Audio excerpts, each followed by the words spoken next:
अयोध्या का राजा दशरथ शादी होने के कई साल बाद भी बच्चों का ना होना देख बहुत दुखी होते थे। उनको उत्तराधिकारी ना होने की चिंता बहुत थी।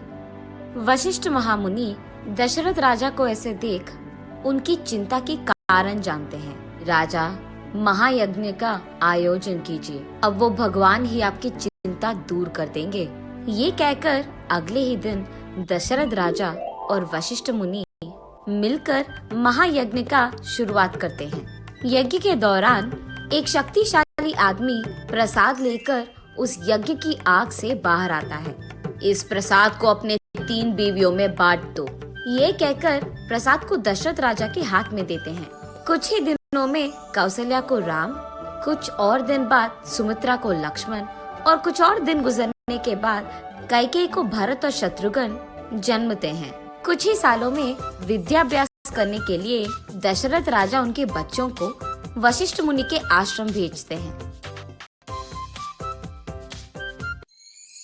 उनकी पढ़ाई के दौरान एक हादसा ऐसे हुआ था कि एक महायज्ञ को एक राक्षस रोकने की बहुत कोशिश कर रहा था।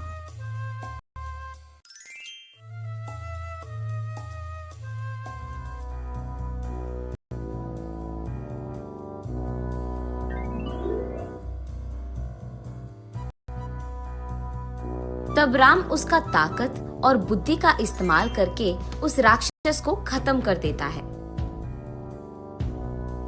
और यज्ञ के बीच कोई आपत्ति नहीं आने देता है।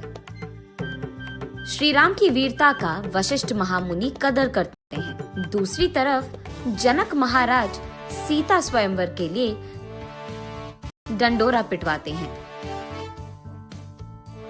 ये जानकर राम के जन्मदिन के शुभ संदर्भ पे राम लक्ष्मण दोनों को सीता स्वयंवर ले जाते हैं। अत्यंत सुंदर सीता के लिए दूर दूर से राजाएं हाजिर होते हैं।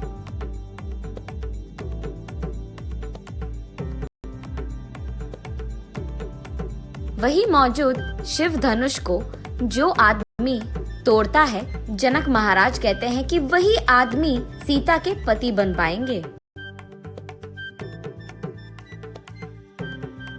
वही हाजिर बहुत सारे राजाएं उनकी अपनी अपनी ताकत का दिखावा करते हैं, लेकिन सारी कोशिश विफल होते हैं।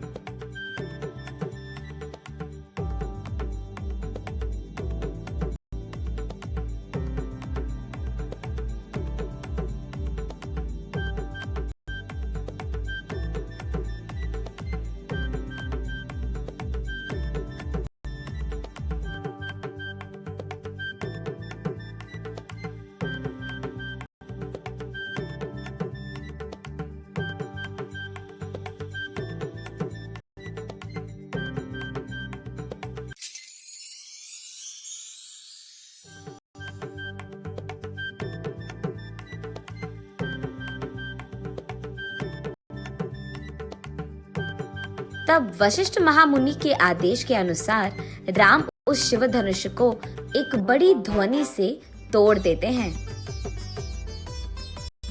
तब जनक महाराज सभी के आशीर्वाद से राम और सीता की शादी धूमधाम से करवाते हैं।